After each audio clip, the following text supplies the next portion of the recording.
خیر اس کا جواب مولانا خلیل احمد سہارنپوری نے بہت لمبا دیا ہے، چونکہ اس جواب کا ایک حصہ ہمارے اس ٹاپک سے متعلق ہے، اس وجہ سے میں ایک حصہ آپ کو پڑھ کے سنا دیتا ہوں۔ مولانا خلیل احمد سہارنپوری لکھتے ہیں کہ یہ مؤلف کی بے سود تقریر ہے، یعنی انہوں نے یہ بلا وجہ ہی بات کر دی ہے۔ آگے لکھتے ہیں کہ مولد یہ ذکر خیر ہی کا نام ہے، یعنی مولود شریف جو اس زمانے میں ہوتی تھی، اس میں آپ صلی اللہ علیہ وسلم کا ذکر خیر ہوتا تھا، ہم اس کو مانتے ہیں، مگر اس کے ساتھ اگر کوئی امر مکروہ منظم ہو جاوے گا تو مجموعہ لا ریب مکروہ ہو جاوے گا، یعنی اگر کسی جائز کام کے اندر اگر کوئی ناجائز چیز شامل ہو گئی تو وہ جائز اور ناجائز دونوں کا مجموعہ جو ہے وہ ناجائز ہو جائے گا اور شریعت کی نگاہ میں وہ مکروہ ٹھہرے گا۔ پھر آگے مولانا خلیل احمد سہارنپوری لکھتے ہیں کہ مجموعہ حلال و حرام کا حرام ہی ہوتا ہے، صدہا مثالیں موجود ہیں، یعنی اس کی بہت ساری مثالیں ہیں، اور قاعدہ کلیہ فقہیہ کا ہے اذا اجتمع الحلال والحرام غلب الحرام، پس ان امور لاحقہ سے بے شک حرمت اور کراہت آوے گی۔ آگے لکھتے ہیں یہ بدیہی کا انکار نہایت ہی بلاہت ہے، یعنی بالکل سمپل سی بات ہے، اس کا انکار کرنا بڑی بیوقوفی کی بات ہے۔ پھر آگے اس کی کچھ مثال دے رہے ہیں کہ دیکھو شریعت کے اندر بہت ساری چیزیں ایسی ہوتی ہیں جو نیکی والا کام ہوتا ہے، لیکن جب اس میں گناہ ساتھ میں مل جاتا ہے تو وہ پورا مجموعہ مکروہ ہو جاتا ہے۔ آگے لکھتے ہیں صلاۃ قرآن کو دیکھ کر پڑھنے سے اور اشتمال سما سے اور صدر سے اور عرض مغصوبہ میں اور آگ اور تصویر کے روبرو مکروہ ہو گئی، یعنی نماز ایک جائز عمل تھا بلکہ عبادت تھی، جب اس کے ساتھ مکروہات شامل ہو گئے تو پورا مجموعہ مکروہ ہو گیا۔ یہ میں نہیں کہہ رہا ہوں، یہ مولانا خلیل احمد سہارنپوری لکھ رہے ہیں۔ پھر آگے لکھتے ہیں اور آنکھ تو کھول کر دیکھیے،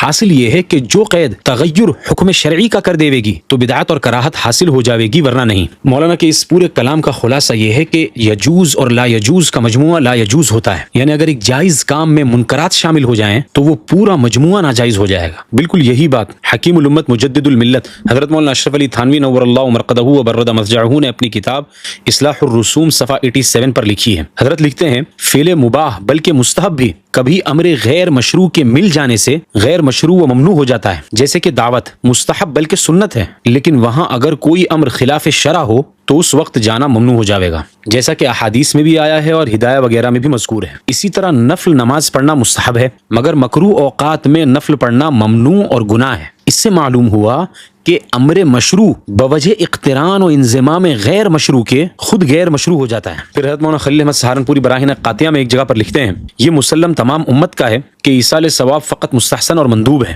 نہ سنت موقدہ نہ واجب۔ اب آگے حضرت کا جملہ ذرا غور سے سننا۔ آگے لکھتے ہیں پس ترغیب مستحب کے واسطے احداث بدعت کس عاقل متدین کا کام ہے، اور کون عالم ذی فہم اس کو جائز کہہ سکتا ہے؟ ہاں جاہل جو چاہے کہے۔ خود فقہا لکھتے ہیں کہ اگر کسی سنت کی ادا سے بدعت لازم آوے تو سنت بھی ترک کر دے وے۔ شامی نے بحر الرائق سے نقل کیا ہے اذا تردد الحکم بین سنت و بدعت کان ترک السنت راجحا علی فعل البدعہ۔ پھر آگے طریق محمدیہ کے حوالے سے لکھتے ہیں ثم اعلم ان فعل البدعة اشد ضررا من ترک السنہ، یعنی سنت کو چھوڑنے کا نقصان کم ہے، اس کے مقابلے میں کسی بدعت کو کرنا اس کا نقصان اس سے بھی زیادہ ہے۔